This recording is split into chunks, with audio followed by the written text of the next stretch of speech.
According to the Article 121 Clause 1A of Federal Constitution of Malaysia, Malaysia practices the dual legal system of law. Dual legal system includes the civil law as well as Sharia law. Civil law is applicable to all Muslim and non-Muslim citizens, and it involves all matters except for those are covered under Sharia law. On the other hand, Sharia law is only applicable to Muslim citizens and it involves all matters that relate to Muslim citizens. For instance, conversion to Islam religion.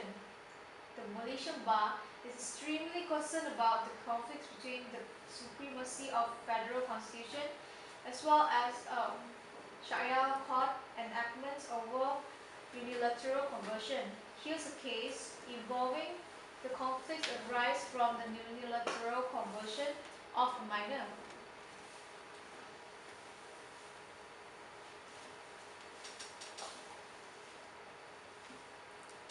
One fine day, on 12th of October 2016, Miss Joyce was proposed by Mr. David and they married happily in the church at Taipei.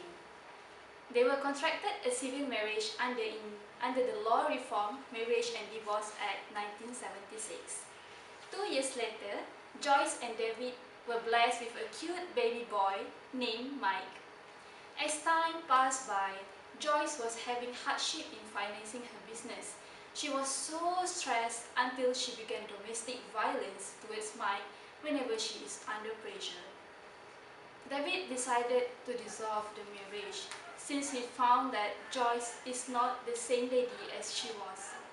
For Mike's safety, David decided to divorce with Joyce on 5th of July 2012. Based on the Section 53 of the Child Act 2001, David applied for the custody of Mike.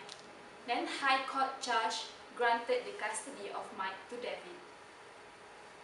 On 20th of January 2013, Joyce converted to Islam at Jabatan Agama Islam in Perak.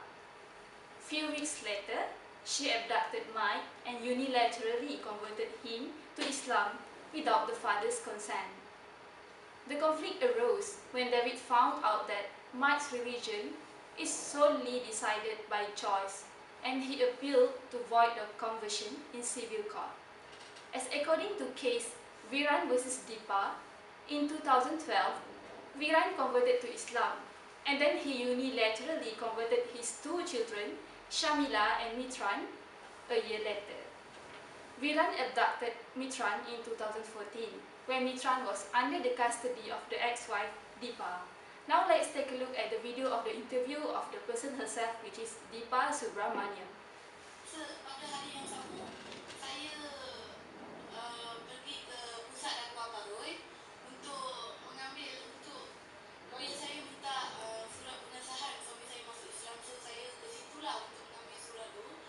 Saya terkejut, saya nampak anak saya dalam berpakaian sekolah lagi bersama suami saya dalam bilik syadah. So saya telah membantah lah, saya dah menghalang, ustaz-ustaz itu dah semua dah sampai. Saya memberitahu yang saya memang tidak setuju anak-anak saya dimasukkan ke dalam agama Islam, sebab semua saya yang jaga tanpa memberitahu saya semua kan, dia tiba-tiba buat cara macam tu, memang saya tidak setuju lah. So, as we can see from the video, Deepa is not aware that her husband converted their children to Islam. This is similar as case Joyce and David, where Joyce converted Mike to Islam without David's consent. Now we look at the Indira Gandhi vs. Rizwan Abdullah case. On 11th of March 2009, after Indira Gandhi and her husband divorced, Indira's husband converted to Islam. On 2nd of April 2009, Indira's husband unilaterally converted his 3 children to Islam, and 6 months later, Sharia court granted Indira's husband the custody of the 3 children. On 11th of March 2011, Ipoh High Court granted Indira the full custody of the 3 children. 2 years later, on 25th of July 2013, Ipoh High Court ruled unilateral child conversion unconstitutional, which the conversion was null and void.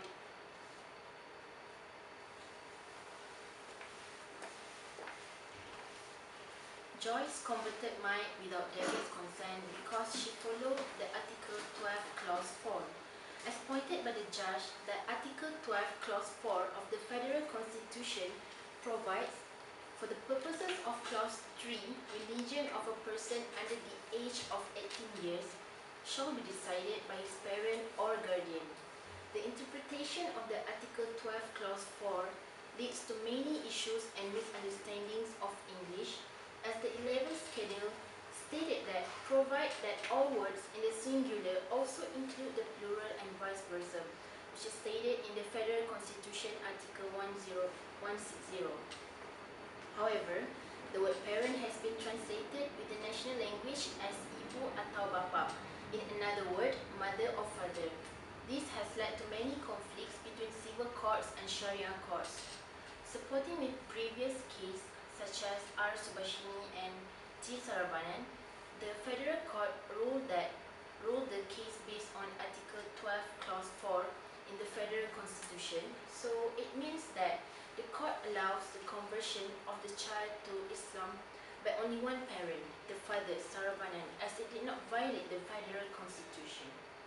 So as we can see in Joyce's case, the issue of Article 12 Clause 4 does not affect the decision of the court, as the judge said that the registrar of Mu'allaf was null and void when it issued the certificate, as it was not in accordance with Section 96 and 106 of the Para Enactment. Section 96 states that a person must in their own will apply for conversion and utter the two causes of affirmation of faith in Islam, which is the dua kalimah syahadah, while Section 106 states that a person who has not attained the age of 18 years old must get the parents or guardians' consent in writing for his or her conversion. As for conclusion, since David has the custody of Mike and Mike himself didn't apply for a conversion, nor did he obtain the permission from his legal guardian, which in the case is David, so his conversion is invalid and void. So clearly now, with the explained cases above, if the parents cannot jointly agree on the child's religion, the status quo, which is the religion before the parents' conversion, should be maintained. Hence, David should retain the religion of Mike as a Christian.